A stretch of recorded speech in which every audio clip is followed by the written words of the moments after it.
There is a quiet but powerful shift that happens somewhere around the moment a person reaches their first $10,000. And it is not just a financial milestone, but a psychological one that subtly reshapes how every future decision is perceived. Because up until that point, money tends to feel temporary, fragile, and constantly in motion, as if it arrives only to leave again, creating a cycle where each expense feels like a small loss of stability rather than a simple transaction.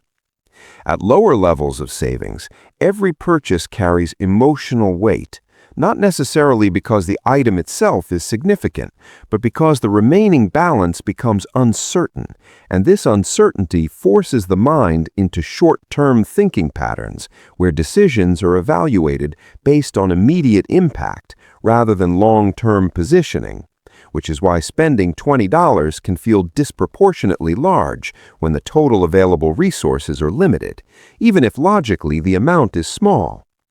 As the number grows, however, something less obvious begins to change, because money starts to behave less like a stream and more like a base. And once that base reaches a certain threshold, it introduces a new layer of psychological security that is not tied to income but to stability, allowing the brain to gradually shift from reactive decision-making toward more deliberate and measured thinking, where purchases are no longer evaluated in isolation but in relation to a broader financial structure.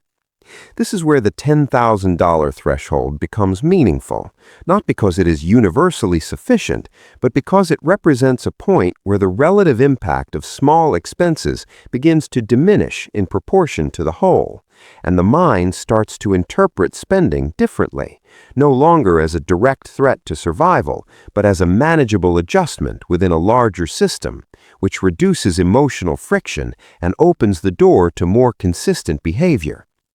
Mathematically, the shift is straightforward but often overlooked, because when a person has $100, a $10 expense represents 10% of their total resources, which is a significant portion that naturally triggers caution.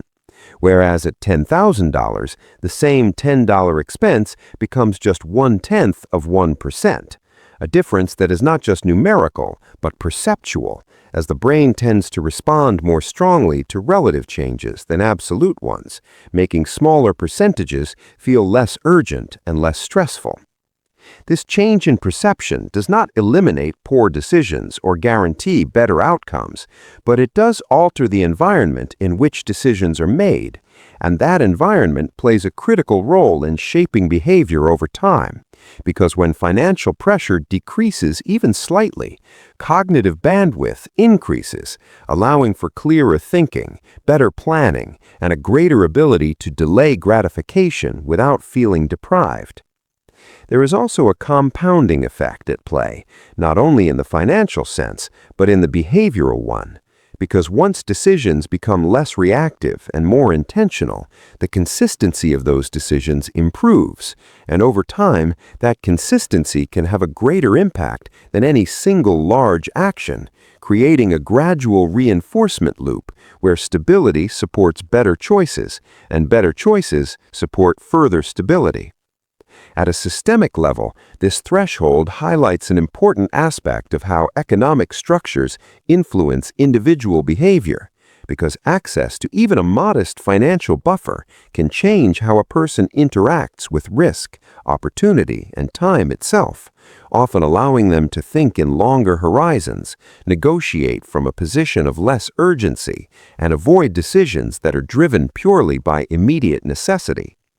Historically, similar patterns can be observed across different income groups and time periods, where individuals or households that manage to cross certain financial thresholds begin to exhibit different spending and saving behaviors, not because they have fundamentally different values, but because their constraints have shifted. And with those shifts come new possibilities as well as new challenges.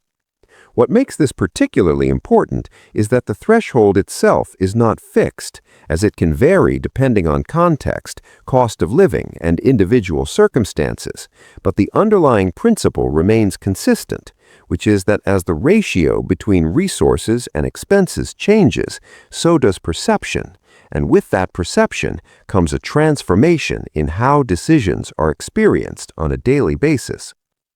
In the end, the idea that $10,000 changes everything is less about the number itself and more about what it represents, which is the transition from instability to a form of partial stability, from constant reaction to measured response, and from viewing money as something that disappears to something that can persist.